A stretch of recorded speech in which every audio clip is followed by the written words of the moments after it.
ओम शांति। आज बाबांकर 10 मार्च 2026 प्रातः मुरली बाबा आज विशेषकर आम संतान मानकर आलोकपात कराई जे सबु प्रकार रोग बेमारीर मुख्य कारण विकार प्रवेश द्वार आत्मार अधपतन एवं आम दुर्गतिर मुख्य सोपान आउ जेते प्रकार रोग जंत्रणार गंताघर हेला ए देह अभिमान। तेणु बाबा कहते पिले ए सबुर निदान ए सबुर निराकरण बा सबुर समाधान है निजर असली स्वरूप स्थित हो जाओ। तुम्हें निजर असली आत्मिक स्वरूप स्थित हो जाओ। देही अभिमानी हुओ, आत्म अभिमानी हुओ, ताहाले अपार खुशी रे रहिबो, स्थायी निशा रहिबो। तमर संकल्प एवं वचन परिमार्जित हो जिवो, तुमर व्यवहार सुधुरी जीव, तुमर चरित्र सजाड़ी हो जीव। तेणु तुम्हें अतीन्द्रिय सुखरे विचरण करि परिबो। आज ताहले देखिबा बाबांकर मधुर महावाक्य। बाबा कहले मिठे बच्चे सबुठारु बड़ बेमारी हेला देह अभिमान। एहा द्वारा ही अधपतन होईछि। सेथिपई एबे देही अभिमानी हुआ। सबुठारु बड़ बेमारी हेला देह अभिमान। एहा द्वारा ही अधपतन होईछि। सेथिपई एबे देही अभिमानी हुआ। प्रश्न, तुम संतान मानकर कर्मातीत अवस्था केबे हेब?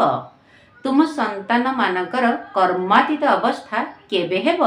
उत्तर, जेतेबेले जोग बल द्वारा कर्म भोग उपरे विजय प्राप्त करिब एवं पूरा पूरा देही अभिमानी हेब। एही देह अभिमानर रोग ही सबुठारु बड़ रोग। एहा द्वारा ही दुनिया पतित होईछि। देही अभिमानी हेले बहुत खुशी एवं निशा रहिबो, चाली चलणी मध्य सुधुरी जीव। गीत अच्छे रात के राही थक मत जाना, सुबह की मंजिल दूर नहीं है। ओम शांति। जात्रीर अर्थकू तो पिला माने सुनिले एही कथाकू तो तुम ब्रह्मा मुख वंशावली ब्राह्मण मानक व्यतीत अन्य केही बुझाई परिबे नहीं। तुमे माने जो देवी देवता थिल तो मनुष्य, किंतु तुमर चरित्र बहुत भल थिला। तुमे सर्वगुण संपन्न, 16 कला संपूर्ण थिल। तुमे माने विश्वर मालिक थिल। तेबे हीरा तुल्यरु कौड़ी तुल्य किपरि हेल? एक कथा कौनसी मनुष्य जानी नाहंती। तुमे माने मध्य पुरुषार्थर क्रम अनुसार परिवर्तन होइछ। एबे तुमे माने देवता होई नाह, परिवर्तन हेउछ। केही अल्प बदली छंती, काहार 5%, काहार 10% चरित्र बदली चलीछि। दुनिया को एक कथा जना नहीं जे भारत ही स्वर्ग थिला। कहउछंती मध्य ख्रीष्टंकर 3000 वर्ष पूर्वे भारत रे देवी देवता माने थिले। तांको ठारे एपरी गुण थिला जे सेमानकु भगवान भगवती बोली कुहा जाउथिला। एबे तो सही गुण नाही, मनुष्य माने बुझी पारु नाहंती। जेउ भारत एते साहुकार थिला, तार पुणी अधोगति किपरि हेला? एहा मध्य बाबा ही बसी बुझाउछंती। तुमे माने मध्य एक कथा को बुझाई परिबो, कारण तुम मानकर जीवन परिवर्तन होई जाईछि। बाबा कहउछंती पिला माने तुमे माने जेते बेले देवी देवता थिल, सेते बेले आत्म अभिमानी थिल। पुणी जेते बेले रावणर राज्य आरंभ हेला, सेते बेले देह अभिमानी होई गल। एही देह अभिमान सबुठारु बड़ बेमारी तुमकु लागि जाईछि। सत्य जुगरे तुमे आत्म अभिमानी थिल, तेणु बहुत सुखी थिल। किंतु तुमको एपरी किए करिला? ए कथा केही भी जानी नाहंती। बाबा सी बुझाउछंती तुमर अधपतन काहींकी हेला। तुमे माने निजर धर्म को भूली जाइछ। भारत वर्थ नॉट ए पेनी अर्थात मूल्यहीन होई गला। तार मूल कारण हेला देह अभिमान। एही ड्रामा मध्य पूर्व निर्मित। मनुष्य एक कथा जानी नाहंती जे भारत एते साहुकार थिला, पुणी गरीब किपरि हेला। आमे आदि सनातन देवी देवता धर्मर थिलु, पुणी आमे किपरि धर्म भ्रष्ट कर्म भ्रष्ट हेलु। बाबा बुझाउछंती रावण राज्य हेबा द्वारा तुमे देह अभिमानी होई गल। तेणु तुमर एही परि अवस्था हेबाकु लागिला। ସିଡ଼ି ଚିତ୍ରରେ ମଧ୍ୟ ଦେଖାଯାଇଛି ତୁମମାନଙ୍କର କିପରି ଅଧୋଗତି ହେଲା। ୱର୍ଥ ନଟ୍ ଏ ପେନିର ମୁଖ୍ୟ କାରଣ ହେଲା ଦେହ ଅଭିମାନ। ଏ କଥା ମଧ୍ୟ ବାବା ବସି ବୁଝାଉଛନ୍ତି। ଶାସ୍ତ୍ରରେ କଳ୍ପର ଆୟୁଷ ଲକ୍ଷ ଲକ୍ଷ ବର୍ଷ ବୋଲି ଲେଖିଦେଇଛନ୍ତି।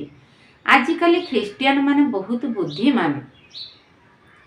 ସେମାନେ ମଧ୍ୟ କହୁଛନ୍ତି ଖ୍ରୀଷ୍ଟଙ୍କର 3000 ବର୍ଷ ପୂର୍ବେ ଭାରତ ସ୍ୱର୍ଗ ଥିଲା। ଭାରତବାସୀ ଏକଥା ବୁଝିପାରୁନାହାନ୍ତି ଯେ ପ୍ରାଚୀନ ଭାରତ ହିଁ ଯାହାକୁ ସ୍ୱର୍ଗ ପାରାଡାଇଜ୍ ହେଭେନ୍ କୁହାଯାଉଥିଲା। ଆଜିକାଲି ଭାରତର ସମ୍ପୂର୍ଣ୍ଣ ଇତିହାସ ଭୂଗୋଳକୁ ତ କେହି ଜାଣି ହିଁ ନାହାନ୍ତି। କିଛି ସନ୍ତାନମାନଙ୍କ ପାଖରେ କିଛି ଜ୍ଞାନ ରହିଛି, ତେଣୁ ଦେହ ଅଭିମାନ ଆସିଯାଉଛି। ଭାବୁଛନ୍ତି ଆମ ପରି ଆଉ କେହି ନାହାନ୍ତି। ବାବା ବୁଝାଉଛନ୍ତି ଭାରତର ଏପରି ଦୁର୍ଦ୍ଦଶା କାହିଁକି ହେଲା। ଗାନ୍ଧୀ ବାପୁ ମଧ୍ୟ କହୁଥିଲେ, ହେ ପତିତ ପାବନ ଆସି ରାମ ରାଜ୍ୟର ସ୍ଥାପନା କର।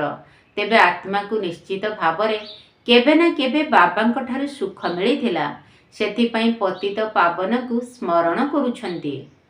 ବାବା ବୁଝାଉଛନ୍ତି ମୋର ପିଲାମାନେ ଯିଏକି ଶୂଦ୍ରରୁ ପରିବର୍ତ୍ତନ ହୋଇ ବ୍ରାହ୍ମଣ ହୋଇଛନ୍ତି, ସେମାନେ ମଧ୍ୟ ପୁରା ଦେହୀ ଅଭିମାନୀ ହେଉନାହାନ୍ତି।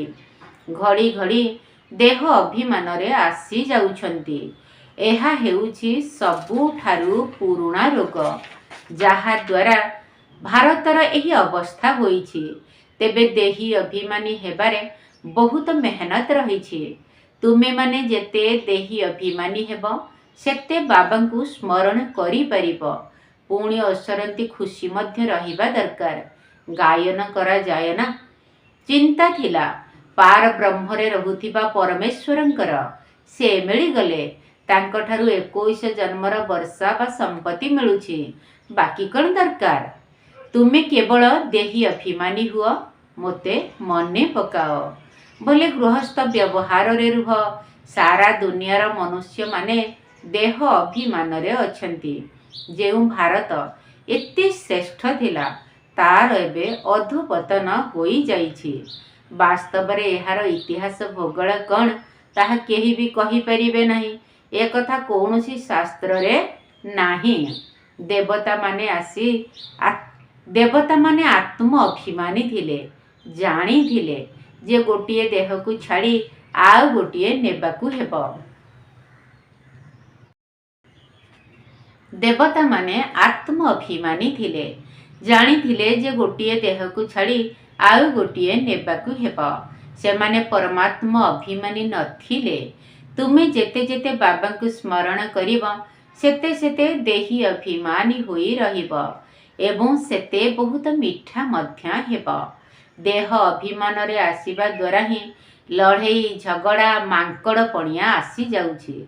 ଏକଥା ଶିବ ବାବା ବୁଝାଉଛନ୍ତି ଏବଂ ବ୍ରହ୍ମା ବାବା ମଧ୍ୟ ବୁଝୁଛନ୍ତି। କିନ୍ତୁ ପିଲାମାନେ ଦେହ ଅଭିମାନରେ ଆସି ଶିବ ବାବାଙ୍କୁ ଭୁଲି ଯାଉଛନ୍ତି। ଭଲ ଭଲ ସନ୍ତାନମାନେ ମଧ୍ୟ ବହୁତ ଦେହ ଅଭିମାନରେ ରହୁଛନ୍ତି। ଦେହୀ ଅଭିମାନୀ ହେଉନାହାନ୍ତି। ତୁମେ କାହାକୁ ବି ଏହି ବେହଦର ଇତିହାସ ଭୂଗୋଳ ବୁଝାଇ ପାରିବ।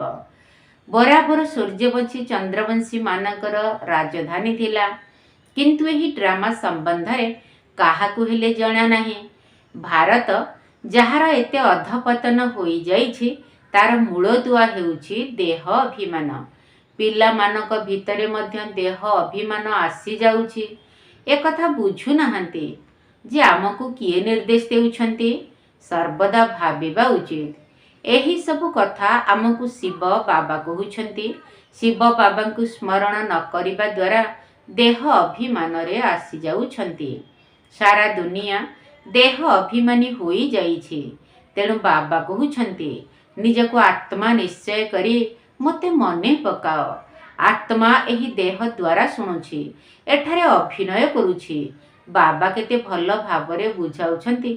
ଯଦିଓ ଭାଷଣ ବହୁତ ଭଲ କରିପାରୁଛନ୍ତି, କିନ୍ତୁ ଚଳଣି ମଧ୍ୟ ଭଲ ହେବା ଦରକାର ନା। ଦେହ ଅଭିମାନ ଥିବା କାରଣରୁ ଫେଲ୍ ହୋଇଯାଉଛନ୍ତି। ସେହି ଖୁସି ଅଥବା ନିଶା ରହୁନାହିଁ।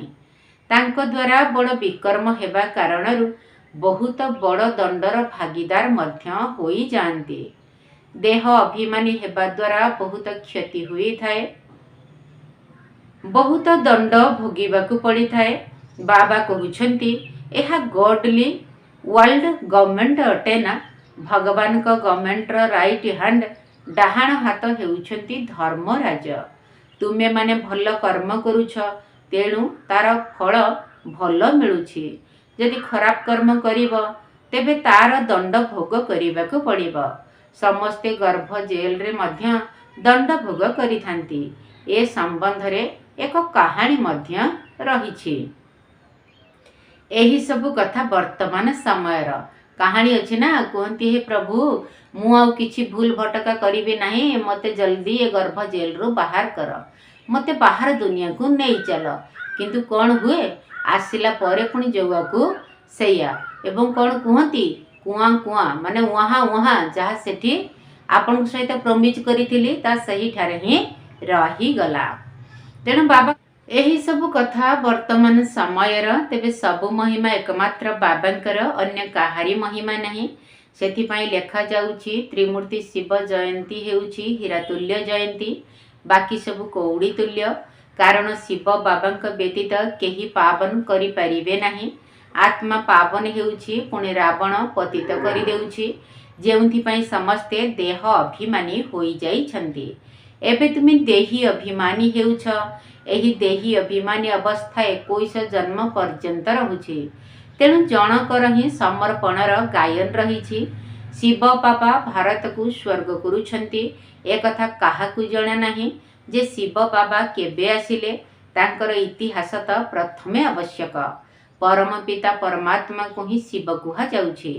तुमे जानिछ जे देह अभिमान जोगो ही समस्तंकर अधपतन होइछि। तेबे जाई उत्थान करिबा पई बाबा आसिबे। उत्थान एवं पतन दिन एवं राति सूर्य ज्ञान सूर्यंकर उदय हेला, अज्ञान अंधकार विनाश। सबुठारु अधिक अज्ञान हेउछि एई देह अभिमान। आत्मा विषय रे तो काहाकू हेले जणा नाही। आत्मा सो परमात्मा बोली कहि देउछन्ति। सेथिपाई केते पापात्मा होई जाइछन्ति। सेथिपाई सबुर अधोपतन होई जाउछि। 84 जन्म नहीं सीढ़ी तलकू खसी आसीछन्ति। एहीपरि खेल तैयारी होइछि। एही विश्वर इतिहास भूगोल को तुमे संतान माने जानिछ, आउ केही जानि नाहंती। विश्वर अधपतन किपरि हेला सेमाने तो भाबुछन्ति जे विज्ञान द्वारा बहुत उन्नति हेउछि। ए कथा बुझु नाहंती जे दुनिया आहुरी पतित नरक होई जाइछि। कारण देह अभिमान बहुत रहिछि। बाबा कहउछन्ति एबे तुमको देही अभिमानी हेबाकू पड़िबो। भल भल महारथी माने ढेर अछन्ति, ज्ञान बहुत भल सुनाउछन्ति, किंतु देह अभिमान संपूर्ण रूपे हटि नाही।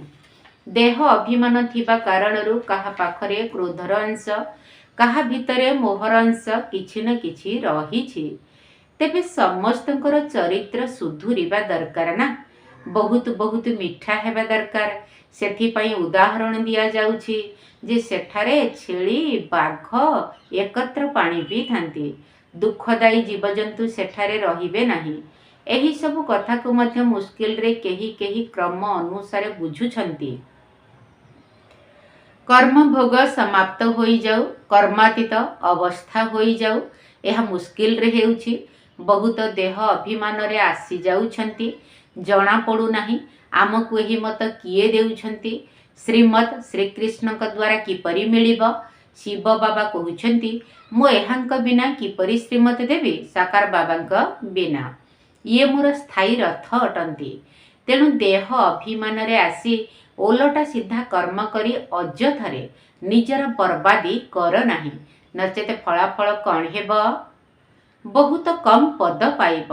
पाठुआ को आगरे अपाठुआ बोझ बोहिबे। बहुत कहउछन्ति भारतर इतिहास भूगोल जहाँकि संपूर्ण भावे रहिबा दरकार ताहा नाही। तेणु तांकू बुझाइबाकू पड़िब। एकथा तुम मानक व्यतीत केही बुझाई परिबे नाही।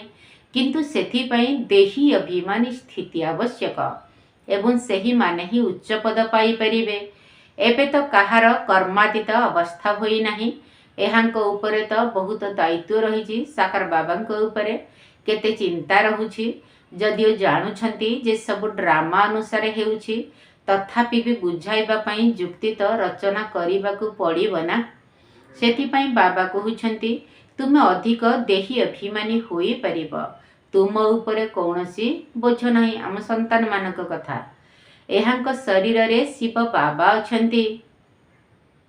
ବାବାଙ୍କ ଉପରେ ତ ବହୁତ ବୋଝ ରହିଛି। ମୁଖ୍ୟତଃ ପ୍ରଜାପିତା ବ୍ରହ୍ମା ଅଟନ୍ତି ନା, କିନ୍ତୁ ଏକଥା କାହାକୁ ଜଣା ନାହିଁ ଯେ ଏହାଙ୍କ ଶରୀରରେ ଶିବ ବାବା ଅଛନ୍ତି। କିନ୍ତୁ ତୁମମାନଙ୍କ ଭିତରେ ମଧ୍ୟ କେହି ମୁସ୍କିଲରେ ଏହି ନିଶ୍ଚୟରେ ରହୁଛନ୍ତି। ତେଣୁ ଏହି ବିଶ୍ୱର ଇତିହାସ ଭୂଗୋଳ ଜାଣିବା ଦରକାର ନା। ଭାରତରେ କେବେ ସ୍ୱର୍ଗ ଥିଲା, ପୁଣି କେଉଁଆଡ଼େ ଗଲା, କିପରି ପତନ ହେଲା, ଏକଥା କାହାକୁ ହେଲେ ଜଣା ନାହିଁ। ତୁମେମାନେ ଯେ ପର୍ଯ୍ୟନ୍ତ ନ ବୁଝାଇଛ ସେ ପର୍ଯ୍ୟନ୍ତ କେହି ବୁଝିପାରିବେ ନାହିଁ। ସେଥିପାଇଁ ବାବା ନିର୍ଦ୍ଦେଶ ଦେଉଛନ୍ତି ପଢ଼ା ଲେଖା କରି ମୁସ୍କିଲରେ ବିଶ୍ୱର ଇତିହାସ ଭୂଗୋଳ ବୁଝାଇବା ଦରକାର। ଭାରତର ଅଧପତନ ଉପରେ ଭାଷଣ କରିବା ଉଚିତ। ଭାରତ ହୀରା ତୁଲ୍ୟ ଥିଲା, ତାହା ପୁଣି କଉଡ଼ି ତୁଲ୍ୟ କିପରି ହେଲା, କଉଡ଼ି ତୁଲ୍ୟ ହେବା ପାଇଁ କେତେ ବର୍ଷ ଲାଗିଲା, ସେ କଥା ଆମେ ବୁଝାଉଛୁ। ତୁମେମାନେ ପର୍ଚା ଏପରି ତିଆରି କରି ଉଡ଼ାଜାହାଜରୁ ମଧ୍ୟ ପକାଇ ପାରିବ, କିନ୍ତୁ ବୁଝାଇଲା ବାଲା ବହୁତ ବୁଦ୍ଧିମାନ ହେବା ଉଚିତ। ଯଦି ଗଭର୍ଣ୍ଣମେଣ୍ଟ ଚାହୁଁଛି ତେବେ ଗଭର୍ଣ୍ଣମେଣ୍ଟର ହିଁ ହଲ୍ ବିଜ୍ଞାନ ଭବନ, ଯାହାକି ଦିଲ୍ଲୀରେ ଅଛି, ସେଠାକୁ ସମସ୍ତଙ୍କୁ ଡାକିବା ଉଚିତ। ଖବର କାଗଜରେ ମଧ୍ୟ ବାହାର କରାଯିବା ଉଚିତ।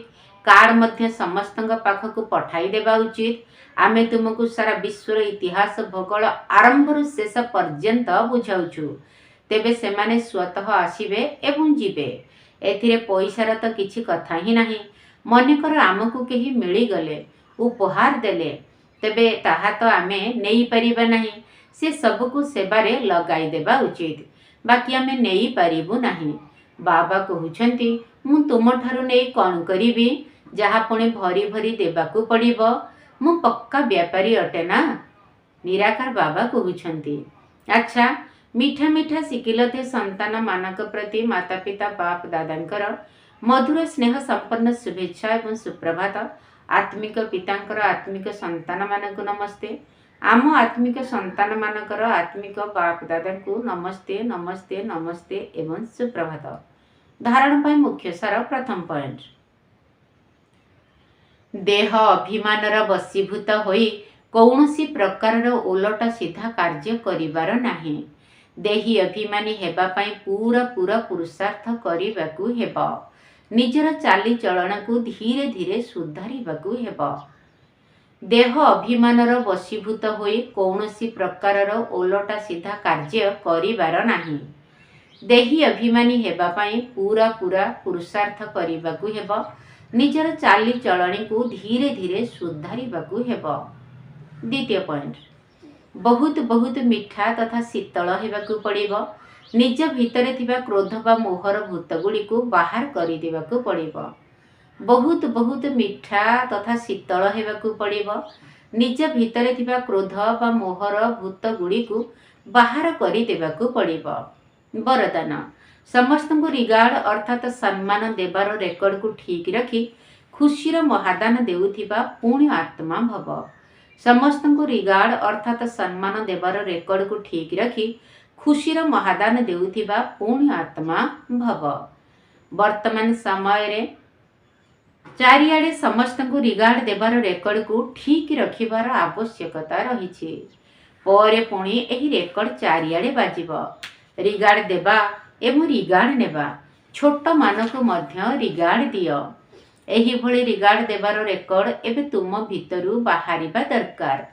ତେବେ ଯାଇ ଖୁସିର ଦାନ କରିବା ବାଲା ମହାଦାନୀ ପୁଣ୍ୟ ଆତ୍ମା ହୋଇପାରିବ।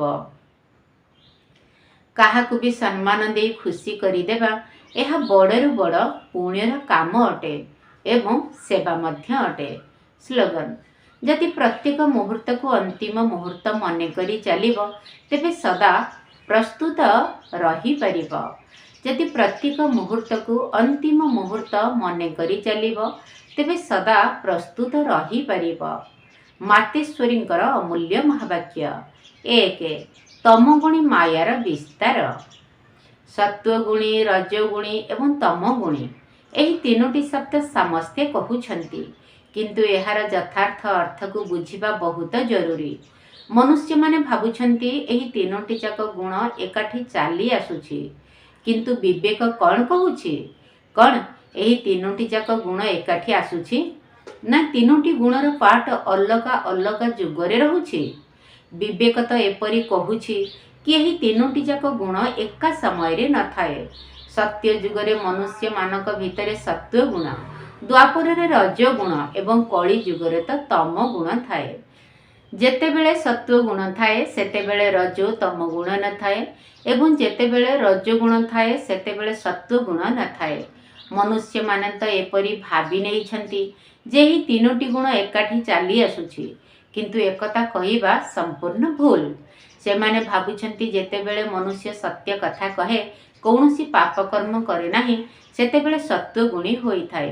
किंतु विवेक कहूछि जेतेबेले आमे सत्व गुण बोली कहूछे एहार अर्थ हेला संपूर्ण सुख अर्थात सारा सृष्टि सत्व गुणी।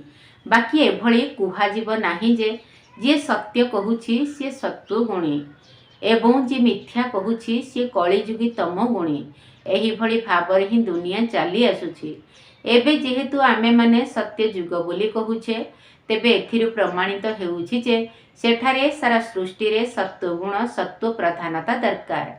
बाकी हाँ एही धरा पृष्ठरे एभली समय मध्य थिला जेतेबेले सत्य जुग थिला सेतेबेले सारा संसार सत्व गुणी थिला। एबे तो सत्य जुग नाही, एबे तो कली जुगी दुनिया अर्थात सारा सृष्टि रे तम प्रधानतार राज्य चलीछि। तेबे ही तमगुणी समय सत्वगुण पुणी केउठु आसिब? एबे तो घोर अंधकार समय, जेउ समय को ब्रह्मांकर राति बोली कुहा जाउछि। ब्रह्मांकर दिन हला सत्य जुग एवं ब्रह्मांकर राति हला कली जुग। तेणु उभय जुग को आमे एकाठी मिसाई परिबा नाही। 2 एही कलिजुगी असार संसार सत्यजुगी सुखमय दुनिया को नहीं जिबा एहा एकमात्र परमात्मांकर ही काम। एही कलिजुगी संसार को असार संसार बोली काहींकी कुहा जाउछि? कारण एही दुनिया रे कौनसी सार नाही, अर्थात कौनसी वस्तु रे शक्ति नाही, अर्थात सुख शांति पवित्रता किछि भी नाही। किंतु दिन थिला एही सृष्टि रे सुख शांति पवित्रता सब किछि थिला। एबे तो कौनसी जिनिस रे शक्ति नाही, कारण एही सृष्टि रे 5 विकार रूपी भूत मानकर प्रवेशता होई जाइछि। सेथिपाई एही सृष्टि को भयर सागर अथवा कर्म बंधनर सागर बोली कुहा जाउछि। सेइथिपाई मनुष्य दुखी होई परमात्मा को डाकुछि, कहउछंती हे भगवान परमात्मा आमको ही भव सागर उद्धार कर। एथिरु प्रमाणित हेउछि जे निश्चित भावरे कौनसी अभय अर्थात निर्भयतार संसार मध्य अछि जेउठिकु समस्ते जीवाकु चाहुछंती। सेथिपाई एही संसार को पापर सागर बोली कहउछंती, जेउठारु पारी होई पुण्य आत्मा मानकर दुनिया को जीवाकु चाहुछंती। तेबे दुईटी दुनिया रहिछि, गोटिए हेला सत्यजुगी सारयुक्त सुखमय दुनिया एवं अन्यटी कलिजुगी असार दुनिया। उभय दुनिया एही सृष्टि रे ही रहिछि। वर्तमान परमात्मा सेही सारयुक्त दुनियार स्थापना करुछंती। अच्छा अव्यक्ति इशारा निश्चय मूल दुआ को मजबूत करी सर्वदा निर्भय एवं निश्चिंत रुह। जेपरि ज्ञान एक विषय अटे सेहीपरि सेवा मध्य पाठ पढ़ार एक विषय अटे। जी एथिरे विश्वस्त एवं निश्चय बुद्धि अटंती सेही माने ही आग नंबर को जाई परिबे। सकाळ ठारू रात्रि पर्यंत निजर कार्यक्रम को निर्धार्य कर। प्रतिदिनर डायरी रख, काहींकि ना तुमे माने दायित्व संपन्न आत्मा अट। साधारण आत्मा नुह, विश्व कल्याणकारी आत्मा अट। तेबे जीए जेते बड़ लोक होई थाए तांकर दिनचर्या मध्य सेही अनुसारे निर्धार्य होई थाए। अच्छा ओम शांति। पतित पावन प्रियतम बाबा, पतित पावन प्रियतम बाबा, तुमे अट ज्ञानेश्वर, तुमे अट ज्ञानेश्वर। सृष्टि चक्र ज्ञान देइण जे आम्भे, सृष्टिचक्र ज्ञान देईण जे आम्भे करुअछ जोगेश्वर बाबा हे तुमे अट ज्ञानेश्वर बाबा हे तुमे अट ज्ञानेश्वर उद्धार करता सैनिक होइण पाप दुनिया रे भरी देबु पुण्य उद्धार करता सैनिक होइण पाप दुनिया रे भरी देबु पुण्य स्वर्गर आशीष देउछन्ति बाबा स्वर्गर आशीष देउछन्ति बाबा ए कथा निश्चय कर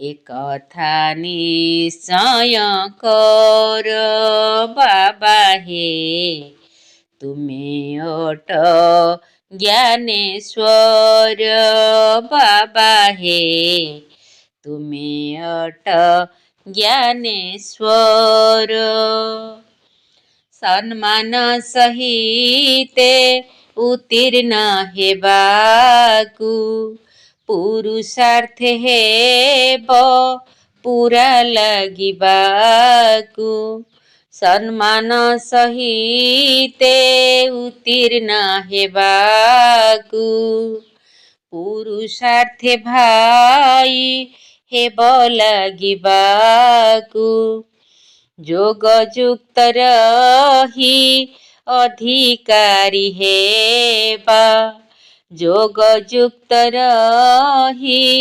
अधिकारी हेबा पाठ पढ़ा जे वृत्तिर बाबा हे तुमे अट ज्ञानेश्वर बाबा हे तुमे अट ज्ञानेश्वर